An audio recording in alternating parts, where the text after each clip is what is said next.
Hi friends, ಎಲ್ಲರಿಗೂ ನಮಸ್ಕಾರ. Welcome back to ವಯಂ ವ್ಲಾಗ್ಸ್. ಇವತ್ತು ಉದ್ದಿನ ವಡೆ ಮತ್ತು ಅದಕ್ಕೆ ಕಾಂಬಿನೇಷನ್ ಆಗಿ ಗ್ರೀನ್ ಚಟ್ನಿಯನ್ನು ಮಾಡ್ತಾಯಿದ್ದೀನಿ. ಬನ್ನಿ ಹೇಗೆ ಮಾಡೋದು ಅಂತ ನೋಡೋಣ. ಇವಾಗ ಈ ಲೋಟದಲ್ಲಿ 1 ಲೋಟ ಉದ್ದಿನ ಬೇಳೆ ತೊಗೊಂಡು ಅದನ್ನು ಚೆನ್ನಾಗಿ ತೊಳೆದು ಒಂದು 3 ಗಂಟೆ ನೆನೆಸಿಟ್ಟಿರಬೇಕು. 3 ಗಂಟೆ ಆದಮೇಲೆ ಈ ಥರ ಉದ್ದಿನ ಬೇಳೆನ ಒಂದು ಮಿಕ್ಸಿ ಜಾರ್ಗೆ ಹಾಕ್ಕೊಂಡು ಇವಾಗ ಇದನ್ನು ರುಬ್ಕೊಳ್ತಾ ಇದ್ದೀನಿ. ಜಾಸ್ತಿ ನೀರು ಹಾಕಬಾರ್ದು, ಸ್ವಲ್ಪ ನೀರು ಹಾಕ್ಕೊಂಡು ಇದನ್ನು ರುಬ್ಕೋಬೇಕು. ನೋಡಿ, ಈ ಥರ ಹಿಟ್ಟನ್ನು ರುಬ್ಬಿ ಇಟ್ಕೊಂಡಿದ್ದೀನಿ.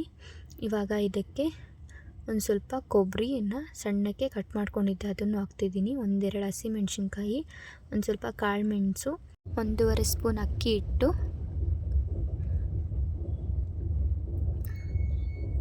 ಒಂದು ಸ್ವಲ್ಪ ಉಪ್ಪು, ಒಂದು ಚಿಟಿಕೆ ಅಡುಗೆ ಸೋಡಾನ ಹಾಕಿ ಇವಾಗ ಇದನ್ನು ಚೆನ್ನಾಗಿ ಮಿಕ್ಸ್ ಮಾಡ್ಕೋಬೇಕು.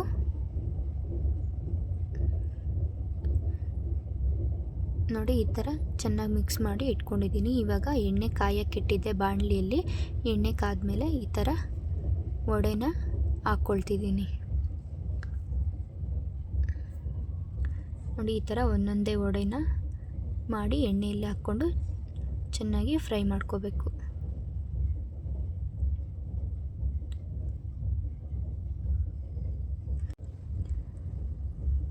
ನೋಡಿ, ಈ ಥರ ಆಗೋವರೆಗೂ ಎಣ್ಣೆಯಲ್ಲಿ ಕರ್ಕೋಬೇಕು. ಇದನ್ನು ಒಂದು ಪ್ಲೇಟ್ಗೆ ಹಾಕ್ಕೊಳ್ಳೋಣ. ಈಗ ಎಲ್ಲ ಉದ್ದಿನ ವಡೆನೂ ಇದೇ ರೀತಿ ಮಾಡಿ ಇಟ್ಕೊಂಡಿದ್ದೀನಿ.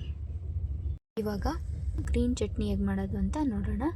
ಒಂದು ಸ್ವಲ್ಪ ಕೊತ್ತಂಬರಿ, ಒಂದು ಸ್ವಲ್ಪ ಪುದೀನ, ಒಂದು 4-5 ಬೆಳ್ಳುಳ್ಳಿ, ಒಂದು ಸ್ವಲ್ಪ ಶುಂಠಿ,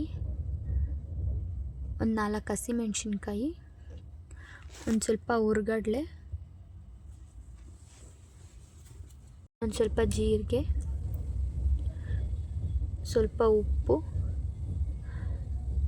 ಒಂದು ಸ್ವಲ್ಪ ನೀರು ಹಾಕ್ಕೊಂಡು ಇವಾಗ ಇದನ್ನು ಮಿಕ್ಸಿ ಮಾಡ್ಕೊಳ್ಳೋಣ.